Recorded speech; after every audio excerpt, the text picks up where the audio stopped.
कहते हैं एक दिन अल्लाह ने तमाम मखलूकात के दरमियान उम्रें तकसीम करने का फैसला किया। सबसे पहले कुत्ते को बुलाया गया। उससे कहा गया, तुम इंसान के वफादार साथी बनोगे, उसके घर की निगहबानी करोगे, जो मिलेगा उसी पर गुजारा करोगे। तुम्हें 30 साल की उम्र अता की जाती है। कुत्ते ने अर्ज किया, ऐ मेरे रब, ये जिंदगी मेरे लिए बहुत सख्त है। 30 साल बहुत ज्यादा है, मुझे सिर्फ 15 साल ही काफी है। चुनांचे उससे 15 साल वापस ले लिए गए। फिर बंदर को बुलाया गया। उससे कहा गया, तुम दरख्तों पर उछलोगे, कूदोगे, लोगों को हंसाओगे और तमाशा बनकर उनकी तफरीह का जरिया बनोगे। तुम्हें 20 साल की उम्र दी जाती है। बंदर ने कहा, ऐ मेरे रब, हर वक्त मजाकर का निशाना बनकर जीना आसान नहीं, मुझे सिर्फ 10 साल ही काफी हैं। चुनांचे उसके भी 10 साल वापस ले लिए गए। इसके बाद गधे को बुलाया गया। उससे कहा गया, तुम सुबह से शाम तक बोझ उठाओगे, सख्त मेहनत करोगे, कम आराम करोगे और 50 साल तक जिंदा रहोगे। गधा थकी हुई आवाज में बोला, ऐ मेरे रब, ये जिंदगी बहुत भारी है, मैं इतने साल नहीं गुजार सकता, मुझे सिर्फ 20 साल ही काफी हैं। चुनांचे उसके 30 साल भी वापस ले लिए गए। आखिर में इंसान को बुलाया गया।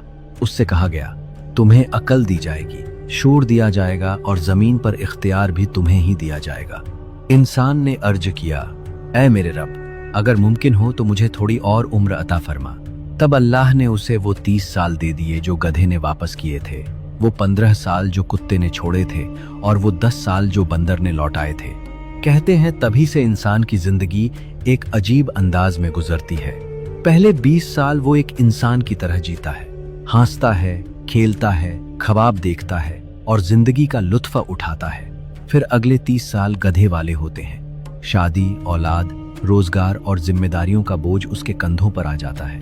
वो सुबह से शाम तक मेहनत करता है, फिक्र करता है और अपने घर वालों के लिए संघर्ष करता है। उसके बाद कुत्ते वाले 15 साल शुरू होते हैं। औलाद बड़ी हो जाती है और वो घर की निगहबानी करता रहता है। छोटी छोटी बातों पर टोकता है, मशवरे देता है और अक्सर उसकी बातों को पहले जैसी अहमियत नहीं मिलती। फिर बुढ़ापा आता है और बंदर वाले 10 साल शुरू हो जाते हैं, कभी इस बेटे के पास, कभी उस बेटी के पास। बच्चों को किस्से सुनाकर हंसाता है, अपनी कमजोरियों को छुपाता है और दूसरों के सहारे जिंदगी गुजारता है। ये सिर्फ एक हिकायत है, कोई दीनी या मजहबी हकीकत नहीं, मगर इसके अंदर जिंदगी का एक गहरा पैगाम छुपा है। इंसान चाहे कितना भी ताकतवर, दौलतमंद या कामयाब क्यों ना हो जाए, उसे अपना अंजाम, अपना बूढ़ापा और अपनी असल हकीकत कभी नहीं भूलनी चाहिए।